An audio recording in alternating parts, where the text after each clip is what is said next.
শিক্ষার্থীরা তোমাদের গুচ্ছভর্তি পরীক্ষা শিক্ষাবর্ষ 2025-26 এর সার্কুলার ও আবেদনে বেশ কিছু নতুন পরিবর্তন এসেছে। শিক্ষার্থীরা তোমাদের ভর্তি পরীক্ষার নতুন তারিখ নিয়ে জানা গেছে। 19টি বিশ্ববিদ্যালয়ে তোমাদের কিন্তু এবার সি ইউনিটে পরীক্ষা হবে, অর্থাৎ বাণিজ্য পরীক্ষা 27 মার্চ, বি ইউনিটে পরীক্ষা মানবিকে 3 এপ্রিল এবং এ ইউনিটে বিজ্ঞানের পরীক্ষা 10 এপ্রিল। তো প্রতিটি ইউনিটে তোমাদের পরীক্ষা কিন্তু পড়লো শুক্রবারে বেলা 11টা থেকে দুপুর 12টা পর্যন্ত। আর্কিটেকচার বা ব্যবহারিক অর্থাৎ ড্রয়িং এর পরীক্ষা কিন্তু পড়েছে 10 এপ্রিল শুক্রবার, অর্থাৎ সেটা বেলা 3টা থেকে 4টায়। শিক্ষার্থীরা তোমাদের ভর্তি পরীক্ষার আবেদনের যে নতুন বিষয়গুলো জানানো গেছে যে আবেদন চলবে 10 ডিসেম্বর থেকে 24 ডিসেম্বর পর্যন্ত। শিক্ষার্থীরা তুমি কিভাবে তোমার মোবাইলে আবেদন করবে এটা নিয়ে ভিডিও থাকবে আমার চ্যানেলে। তো তোমাদের এসএসসি যারা 2021 ও 22 ও 23 রয়েছে এবং এইচএসসি যারা 24-25 সালে পরীক্ষা দিয়েছো তারা সবাই আবেদন করতে পারবে। আবেদনের ফি তোমাদের হতে যাচ্ছে 1500 টাকা।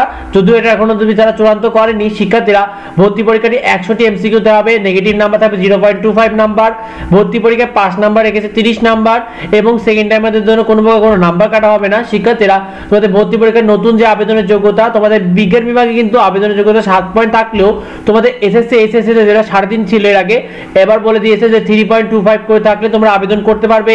বাণিজ্য বিভাগে তোমাদের কিন্তু আবেদনের যোগ্যতা 6.5 থেকে কমিয়ে 6.25 করা হয়েছে। তোমাদের এসএসসি এইচএসসি দুইটাতে কিন্তু 3 পয়েন্ট থাকা লাগবে, আর মানবিকে তোমাদের আবেদনের যোগ্যতা 6 পয়েন্ট, অর্থাৎ দুইটা মিলে কিন্তু 3 পয়েন্ট করে থাকা লাগবে। শিক্ষার্থীরা তোমাদের নতুন নাম্বার বিন্যাস সম্পর্কে জানা গিয়েছে। বিজ্ঞান বিভাগ অর্থাৎ এই ইউনিটে তোমাদের পদার্থে 25 এবং রসায়নে 25 সবাইকে দাগানো লাগবে। আর গণিত জীববিজ্ঞান থেকে তুমি যে কোনো একটা দাগাতে পারো, বা তুমি চাইলে দুইটা দাগাতে পারবে।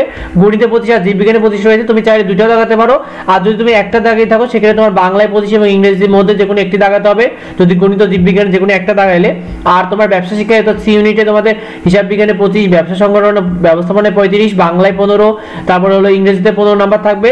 আর তোমাদের মানবিক বিভাগে ইউনিট বিতে তোমাদের বাংলায় 35, ইংরেজিতে 35, সাধারণ জ্ঞানে 30 নাম্বার থাকবে। শিক্ষার্থীরা তোমাদের ইউনিভার্সিটি রয়েছে, দেখতে পাচ্ছ যে ইউনিভার্সিটি রয়েছে ইসলামিক ইউনিভার্সিটি, মৌলানা ভাসানী রয়েছে, পটুয়াখালী রয়েছে, নোয়াখালী বিজ্ঞান বস্তি জাতীয় কবি কাজী নজরুল ইসলাম রয়েছে, যশোর ইউনিভার্সিটি, পাবনা ইউনিভার্সিটি রয়েছে, বেগম রোকেয়া গোপালগঞ্জ, বরিশাল ইউনিভার্সিটি, রাঙ্গামাটি রবীন্দ্র ইউনিভার্সিটি, তারপর তোমাদের কিন্তু বেশ কয়েকটি ইউনিভার্সিটি রয়েছে। তোমরা দেখতে পাচ্ছ এই 19টি ইউনিভার্সিটিতে পরীক্ষা হবে।